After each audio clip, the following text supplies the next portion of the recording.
장애인 문화복지신문 제528호 제15면 기사입니다. 화성 특례시 화성 뱃놀이 축제서 2027 전국 장애인 체전 홍보 부스 운영.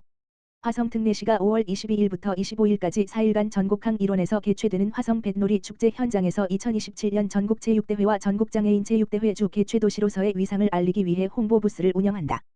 이번 홍보 부스는 축제를 찾은 시민과 관광객에게 2027년 화성에서 열리는 제108회 전국 제6대회와 제47회 전국 장애인 제6대회를 소개하고 대회 성공 개최를 위한 시민 공감대와 참여 분위기를 확산하기 위해 마련됐다.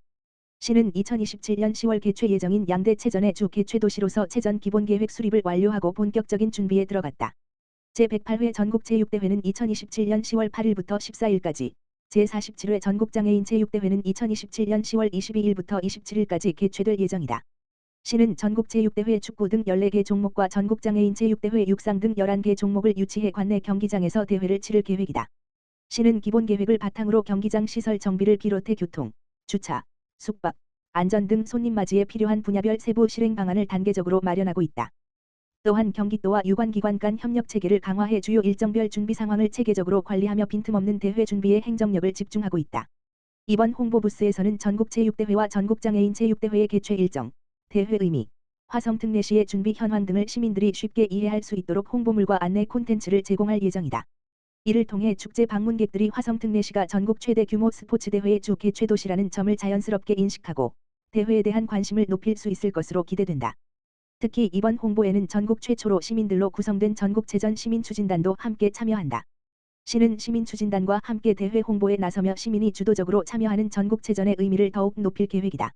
오현문 전국체전 추진단장은 화성 뱃놀이 축제는 많은 시민과 관광객이 찾는 대표 축제인 만큼 2027년 전국 제6대회와 전국 장애인 제6대회를 널리 알릴 수 있는 좋은 기회라며 시민추진단과 함께하는 홍보부스 운영을 통해 시민 참여 분위기를 확산하고 화성 특례시가 주 개최 도시로서 갖춘 역량과 비전을 적극 알리겠다고 말했다. 화성 특례시 나래울 그냥드림 사업장 보건복지부 제1차관 현장 방문. 화성 특례시는 보건복지부 그냥드림 사업이 5월 18일부터 본사업으로 전환됨에 따라 21일 현수엽 보건복지부 제1차관이 화성시 나래울 종합사회복지관을 방문해 현장을 점검하고 의견을 청취했다고 밝혔다. 이날 현수엽 보건복지부 제1차관은 복지관 지하 1층에 마련된 그냥드림 사업장을 둘러보며 운영 현황을 확인하고 이용자들의 의견을 청취했다. 또한 사업을 수행하고 있는 종사자들에게 감사와 격려의 뜻을 전했다. 현수엽 제1차관은 화성 특례시는 그냥드림 이용 공간을 온 라운지로 조성해 이용자들이 편안하고 따뜻한 분위기에서 서비스를 이용할 수 있도록 한 점이 인상 깊다며 그냥드림 사업은 생계 위기 상황에 놓인 분들을 위한 사업인 만큼 이용자들이 부담 없이 이용할 수 있도록 지속적으로 노력해 달라고 말했다.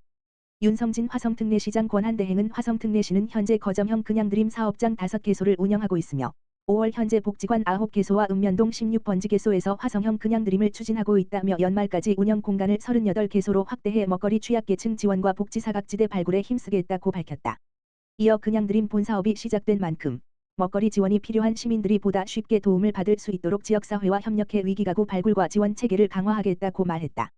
화성 특례시 2026년 장애인 평생학습센터 뭐든지 학교 2기 학습자 모집. 화성 특례시는 2026년 장애인 평생학습센터 뭐든지 학교 2기 학습자를 오는 5월 13일부터 선착순 모집하고 있다고 밝혔다. 뭐든지 학교는 화성시 장애인 평생학습센터에서 운영하는 장애인 평생학습 프로그램으로 장애인의 지속적인 학습 참여와 사회 참여 확대를 지원하기 위해 마련됐다. 이번 2기 프로그램은 2026년 6월부터 8월까지 화성시민대학 봉담읍 효행로 212에서 운영된다. 모집 대상은 화성시에 거주하는 장애인과 장애인 가족이며 강좌별 모집 인원은 8명 내외이다. 교육과정은 문화, 예술, 생활, 취미 등 다양한 분야의 총 38개 강좌로 구성됐으며 수강료는 무료이다. 단, 일부 강좌의 재료비는 학습자가 부담해야 한다. 신청은 화성시 통합예약 시스템을 통한 온라인 접수와 방문, 이메일, 전화 접수로 가능하다. 신청자는 접수 후 장애인 등록증 또는 가족관계증명서 등 증빙서류를 제출해야 하며 가족관계증명서는 장애인 가족 참여자에 한해 제출하면 된다. 강좌별 일정과 강사, 정원 등 자세한 사항은 화성시 통합예약 시스템과 화성시 평생학습관 홈페이지에서 확인할 수 있다. 김향겸 평생교육과장은 뭐든지 학교는 장애인의 배움과 일상 속 성장을 지원하는 장애인 평생학습 플랫폼이라며 장애인과 가족이 지역 안에서 다양한 배움의 기회를 누리고 학습을 통해 사회와 더 가까이 연결될 수 있도록 프로그램 운영에 내실을 기하겠다고 말했다. 하남시 사회복지사협회 맞춤형 복지정보 찾아가는 복지상담 진행. 하남시 사회복지사협회 회장 민복기 는 지난 5월 21일 목요일 신장시장 일원에서 지역 주민과 시장 이용객을 대상으로 찾아가는 복지 상담을 진행했다. 이번 활동은 경기도사 회서비스원 복지정보 도우미 사업의 일환으로 추진됐으며 복지정보 접근이 어려운 1인 가구, 독거노인, 장애인, 저소득 가구 등 복지 소외계층을 조기에 발견하고 필요한 복지 서비스를 안내했다. 복지정보 상담원들이 신장시장을 찾은 시민과 상인들을 대상으로 생계, 의료, 돌봄, 주거, 일자리 등 생활 전반에 필요한 복지정보를 제공하며 행정복지센터 및 지역복지기관과 연계될 수 있도록 안내했다. 특히 시장이라는 생활 밀착형 공간을 직접 찾아감으로써 복지기관 방문이 어렵거나 복지제도를 잘 알지 못했던 시민들에게 필요한 정보를 제공하여 지역사회 안전망을 강화할 수 있었다. 하남시 사회복지사협회 민복기 회장은 복지정보를 몰라 지원에 소외되는 일이 발생하지 않도록 현장 중심에 찾아가는 맞춤형 상담 활동을 지속해 나가고 앞으로도 하남시 복지유관기관과 협력해 복지 사각지대 해소에 최선을 다하겠다고 말했다. 한편 복지정보 도우미 사업은 경기도사 회서비스원 지원사업으로 하남시 복지유관기관 간 협력체계를 기반으로 만 60세 이상 전직 공무원 또는 은퇴한 사회복지사들이 복지 소외계층을 발굴하고 필요한 복지 서비스를 안내 연계함으로써 복지안전망 강화에 기여하고 있다. 하남시 복합민원 전담 매니저 시범 운영. 하남시가 복합민원의 신속하고 체계적인 처리를 위해 민원 매니저 제도를 도입해 시범 운영에 나선다. 이번 사업은 행정안전부의 원스톱 민원 서비스 강화 운영 계획에 따라 하남시가 전국 시범 운영 기관으로 선정되면서 추진됐다. 민원 매니저는 여러 부서의 협의가 필요하거나 절차가 복잡한 복합민원의 접수와 상담부터 부서 간 협의 조정, 결과 안내까지 전 과정을 전담 관리하는 프로젝트 매니저, PM, 성격의 공무원이다. 그동안 시민들은 하나의 민원을 처리하기 위해 여러 부서를 직접 방문하거나 담당 부서를 개별적으로 확인해야 하는 불편을 겪어왔다.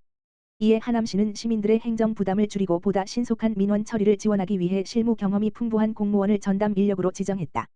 하남시는 전문성을 높이기 위해 일반 생활 민원 중심의 민원 분야와 투자 인허가 중심의 기업 분야로 이원화해 운영한다. 이를 위해 기존 인력을 조정하여 민원 여건과와 투자 유치과에 각각 1명씩 총 2명의 매니저를 배치했다. 일반 민원은 신속성과 부서 간 이견 조정에 무게를 두고 기업 민원은 투자 유치 단계를 넘어 정착 이후의 지속적인 성장 관리와 지역 협력 확대까지 지원 범위를 확장해 장기적으로 관리한다는 방침이다. 특히 기존에 운영되던 민원 코디네이터, 민원 전문 상담관, 민원 처리 추진단 등 유사 제도를 민원 매니저 중심으로 기능 통합해 효율성을 극대화했다. 또한 단순한 안내 수준에 그치던 기존 민원 우견인과 달리 민원 매니저에게는 자료 제출 협조 요청권, 민원 처리 순서 조정권, 병렬 처리 제한 및 타 기관 협의 조정권 등 실질적인 총괄 권한을 부여한다. 시는 행안부의 운영 규정 표준안을 참고해 조례가 아닌 규칙 제정을 통해 이러한 운영 방식을 제도화했다. 적극적인 업무 추진을 위한 유인책도 마련됐다. 복합민원 처리기간 단축과 만족도 기여도 등을 평가해 근무성적 가점을 부여하고 포상 등 인사상 우대 조치를 적극 추진할 계획이다. 시는 올해 9월까지 시범 운영을 실시한 뒤 향후 폐기물, 주정차, 복지 등 민원 수요가 많은 분야로 전담 매니저를 추가 지정하는 방안을 검토하고 있다. 아울러 오는 12월에는 행안부의 정책 효과 검증과 연계해 성과를 분석하고 제도를 보완할 예정이다. 시 관계자는 민원 매니저 제도는 시민들이 행정 절차에서 겪는 반복 방문과 처리 불편을 줄이기 위한 제도라며 시범 운영 기간 동안 운영 성과와 개선 사항을 지속 점검해 시민 중심의 원스톱 민원 서비스를 확대해 나가겠다고 말했다. 화성 등내시 지진 복합 재난 대비 2026년 재난 대응 안전한국 훈련 실시. 화성 등내시가 21일 시청 재난안전상황실과 현대자동차 남양연구소에서 지진 발생에 따른 복합재난 상황에 대비하기 위해 2026년 재난대응 안전한국 훈련을 실시했다. 재난대응 안전한국 훈련은 범정부 차원에서 재난관리 책임기관의 대응 역량을 강화하고 유관기관 간 공조 협업 체계를 구축하기 위해 매년 전국적으로 실시되는 대표적인 종합훈련이다. 이날 훈련은 시청 재난안전상황실에서 진행된 재난안전대책본부 토론훈련과 현대자동차 남양연구소에서 실시된 재난현장 통합지원본부 현장훈련을 실시간으로 연계하는 방식으로 운영돼 지휘통제체계의 실효성을 한층 높였다. 특히 시는 신속한 상황 전파 및 초기 대응 체계 가동, 위험지역 주민 대피 및 현장 통제, 인명 구조 및 응급의료 지원, 파손 시설 긴급 복구 등 재난 단계별 대응 절차를 중점적으로 점검했다. 이번 훈련에는 화성 특례시를 비롯해 화성소방서, 화성동탄경찰서, 화성서부경찰서 등 유관기관과 민간단체, 기업이 대거 참여했으며 총 190여 명의 인력과 28대 이상의 방재 구호 장비가 투입돼 실전을 방불케 하는 훈련을 펼쳤다.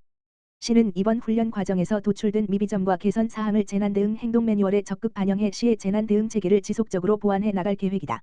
윤성진 화성특례시장 권한대행은 실제 재난 상황을 가정한 이번 훈련을 통해 관계기관 간의 유기적인 협업체계를 강화하고 우리의 재난대응 역량을 면밀히 점검할 수 있었다며 앞으로도 철저한 대비를 통해 시민의 생명과 재산을 안전하게 보호할 수 있도록 재난대응 체계 고도화에 최선을 다하겠다고 말했다.